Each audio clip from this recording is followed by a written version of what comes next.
शंका आली नसेल की बाबा सुनील भाऊ काशीनाथराव तिनू कशी काय आले, पण आमच्या उपस्थितीच्या हिशोबाने आम्हाला एक दाखवायचं की ज्या ज्या वेळेस शहराचा विकास होईल, आपल्या विधानसभेचा विकास होईल, तेव्हा सर्व राजकीय मतभेद विसरून आपण सर्व एका स्टेजवर येण्यास सर्व तयार आहोत हे दाखवलं.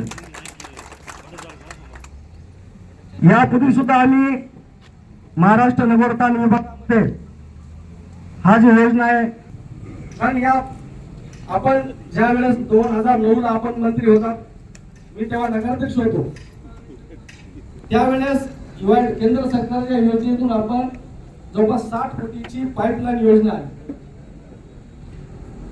जी की वसमत शहराला 52 किलोमीटरहून आपण सिद्धेश्वर धरणातून पाणी आणले. संपूर्ण महाराष्ट्रात जरी दुष्काळ पडला तरी आपल्या वसमत शहराला पाण्याची कमी कधीच पडणार नाही अशी व्यवस्था त्यावेळेस झाली. आणि आता पूर्वक आपल्याला आपल्या शहराची लोकसंख्या दुपटीनं वाढली. जवळपास 2009 पासून ते आज 2025 चा कालावधी आलाय. त्यावेळेस 2025 ची लोकसंख्या गृहीत धरून आम्ही पाणी पुरवठा योजना राबवली होती, पण आता तीच संख्या डबल झाली. त्यामुळे आपल्याला वाढीव पाणी पुरवठा करण्याची अत्यंत गरज.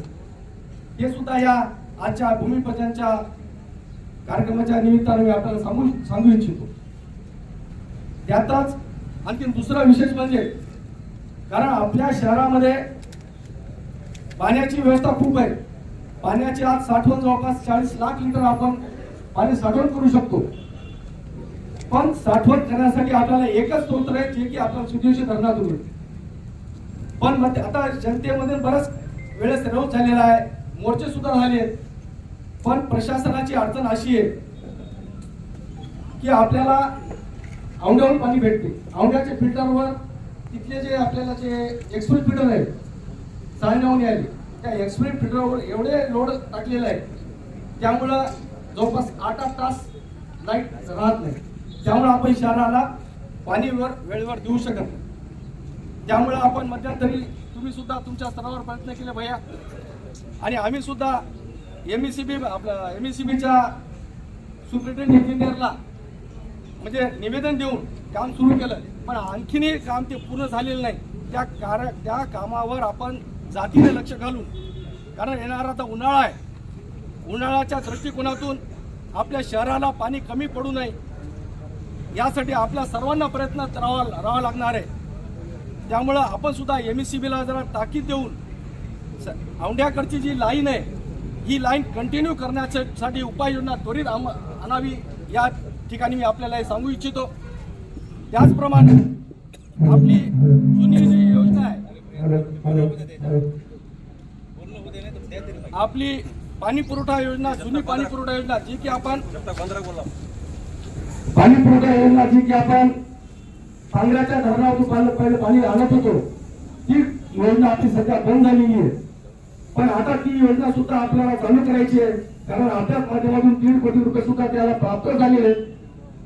आणि आता हे सध्या भाऊ आपल्या हायवेकड हे आपले जे अगोदर म्हणजे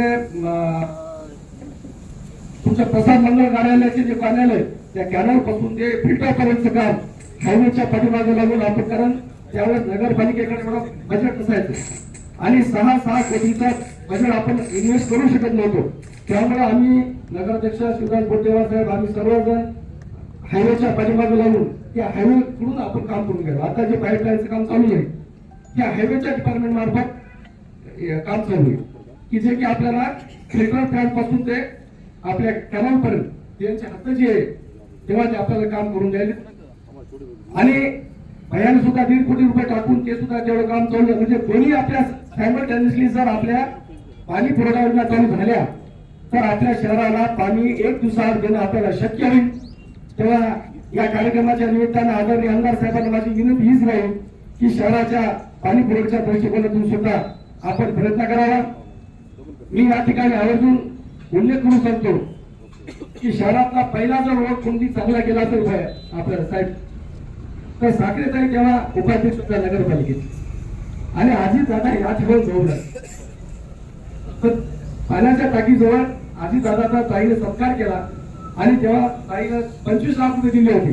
तर गवळी मारुती मंदिरापासून ते पोलीस स्टेशन पर्यंतचा गवळी मारुती मंदिर ते पोलीस स्टेशनचा एक आदर्श रोड त्यावेळेस आम्ही राबवला होता. आणि त्यानंतर आता हे भैया तुमच्या रूपातून आता आणखी रोड होतील अशीच अपेक्षा आहे. त्याचप्रमाणे आपल्या वसमत शहराला एक भौगोलिक दृष्ट्या चांगला परिसर प्राप्त झाला. म्हणजे कसं, कारण आपल्याला सध्या अंडरग्राऊंड ड्रेनेजची अत्यंत गरज आहे आणि अंडरग्राऊंड ड्रेनेज सिस्टीम राबवून सिवरेज ट्रीटमेंट प्लॅन म्हणजे जे की आपल्याला, कारण आपलं शहरातलं संपूर्ण सांडपाणी आपण एका ठिकाणी नेऊ शकतो. कारण भाऊ पूर्ण हे नांदेड परभणी रोड जे आहे, नांदेड परभणी रोडच्या पूर्ण उतार या इकडे आपल्या शुक्रवारपेठमध्ये आणि त्या नाल्याला आपण पूर्ण सांडपाणी आपलं घेऊन जाऊ शकतो. आणि त्या ठिकाणी जर सिवरेज प्लॅनचं जर आपण उभारणी केली तर त्याला जवळपास 5 ते 6 कोटी रुपयाचे लागू शकते.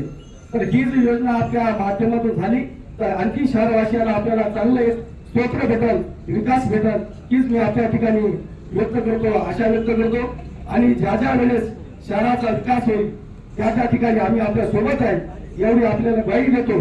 आणि परत एकदा आपण या ठिकाणी आम्हाला मान सन्मान दिला त्याबद्दल मी आपल्या सर्वांचं या ठिकाणी मनपूर्वक स्वागत करतो, अभिनंदन करतो. धन्यवाद.